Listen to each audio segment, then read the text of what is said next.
ሰላም ጤና ይስጥልኝ የቻናሌ ተከታታዮች እንኳን በሰላም ወደ ቻናሌ መጣችሁ። እኔ ለምለም ነኝ። ዛሬ የማሳያችሁ የዶሮ ከአትክልት ጋር እንዴት ኦቨን ውስጥ አድርገን እንደምናበስል እና በጣም አሪፍ የሆነ ሬሲፒ ነው። ያው እንደምታዩት የሚያስፈልገን ዶሮ ያስፈልገናል። እዚህ ጋር ሽንኩርቱን ያው ሁለት ከፍየዋለሁ። አንድ ማንኪያ ነጭ ሽንኩርት የተፈጨ፣ እንደምታዩት ዘይት ኦሊቭ ኦይል ነው የተጠቀምኩት። እናንተ ደግሞ ያላችሁን መጠቀም ትችላላችሁ። እዚህ ጋር ደግሞ ካሪ ፓውደር አለኝ። ካሮትና ድንች ያው በትላልቁ ነው የከተፍኩት እና የሎሚ ጭማቂ፣ ጨው እና አንድ ኩባያ ውሃ።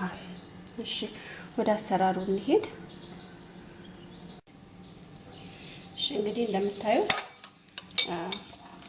ሳህን አዘጋጅቻለሁ። የሚያስፈልገኝ ያው ካሪ ፓውደሩን እንጨምራለን፣ ዘይቱን እና አንድ ኩባያ የሎሚ ጭማቂ፣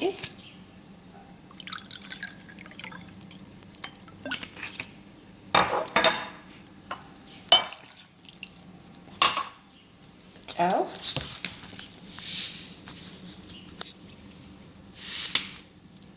አስፈላጊነቱ አሁን ቀላቅለዋለን ማለት ነው።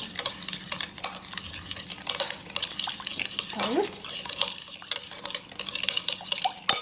እና አንድ ኩባያ ውሃ። እንግዲህ ያው እንደምታዩት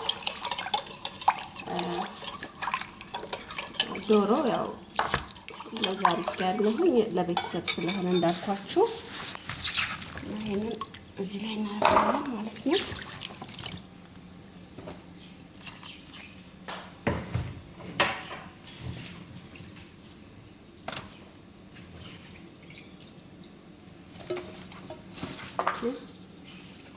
ይሄንን ይቀላቀላል እንጨምርበታለን ማለት ነው። እንደምታዩት ለአንድ ሰዓት ያህል ሸፍነን ፍሪጅ ውስጥ እናስቀምጠዋለን። ከዛ በኋላ ለአንድ ሰዓት ተኩል ያህል ኦቨን ውስጥ እንከተዋለን ማለት ነው። እንደምታዩት ያው ውሃ የጨመርኩት ደረቅ እንዳይሆን ነው፣ መረቅ እንዲኖረው ማለት ነው። ኦኬ እንግዲህ እንደምታዩት